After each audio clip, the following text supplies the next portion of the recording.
These 6 steps waxay kugu caawinayaan in si yaroo fudud aad go'aan u qaadato si mushkilad ama caqabad ku haysta aad xal ugu hesho.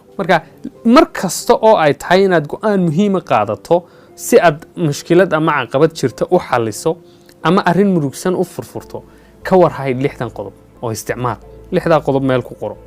qodobka koobaad waxa weeyaan horta waxaad ogaataa go'aankaad u baahan tahay inaad qaadato. maxaan u baahanahay inaan qaato go'aan nooceeyaan u baahanahay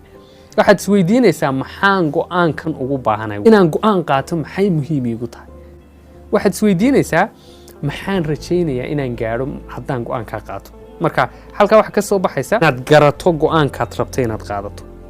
marar badan dadku ma oga go'aankay rabaan inay qaataan taasina waxay sababtaa in qofkii uu jahwareer iyo maaragtay iska daba wareeg badan galo waqti badan inay ka lumo marka qodobka koobaad waxa weeyaan oo garawso go'aankaad rabtay inaad qaadato marka wax ku ogaan kartaa go'aan nooceeya rabaa inaan qaato ma arag had eegi kartaa go'aan halkeen doonaya inaan gaaro because markaad meesha ogaato go'aankaad qaadanaysaad garanaysaa qodobka labaad waxa weeyaan waxaad liis garaysataa optionska ama waxyaabaha kala dooran kartee suuragalka oo dhan liis garee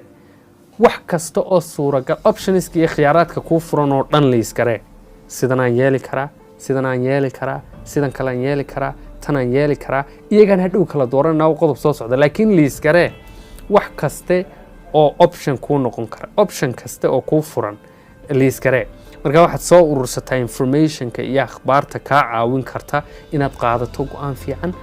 oo wax soo yara baad oo ma aragtay talana dadka weydiiso optionska jira liis garee go'aanka ugu fiican ba hadhow ku soo bixi doona marka hadda liis garee suurtagal ahaanshaha kastoo jirta iyo option kastoo ku furan number 3 waxaad qiimeysaa go'aankaas faa'iidada ku jirta iyo faa'iido darrada ku jirta qorooyadana isaagta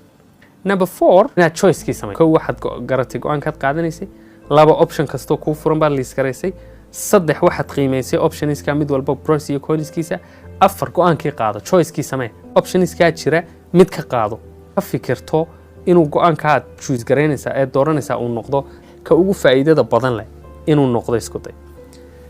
5 go'aanka aad qaadatay ficilkiisii bilow maadaama go'aanka qaadatay go'aankaasi muxuu u baahan yahay si uu u dhaqan galo ficilkii bilow inta una ku joogsanay go'aan kastood qaadato waxaad isku daydaa inaad dib u qiimeyso maadaama go'aankii aad processkiisii martay waxa ugu dambeeya processka go'aan qaadashada inaad qiimeyso go'aankaasi inuu noqday go'aan midho dhala oo faa'iido ku lahaa iyo inaanu noqon mid aan midho dhala taas waxay ku baraysaa marka hadhow inaad kala barato go'aan qaadashada kii ku wanaagsan iyo kii aan ku wanaagsanayn